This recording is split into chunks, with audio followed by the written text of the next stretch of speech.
Hi everyone, in this video we help you to learn how to add remainder for an existing enquiry in Computersatc software. Open Computersatc software using username and password.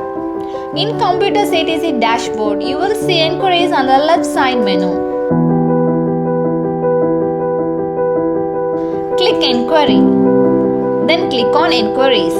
Now Enquiries page will display. Choose department, course and day. Now enquiry list will display. For an example, I am going to add remainder for candidate Divya. For that, click View button. Now click Add Remainder. Enter remainder date and time.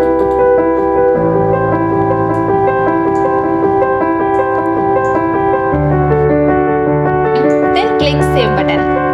Now remainder is added for the candidate Divya.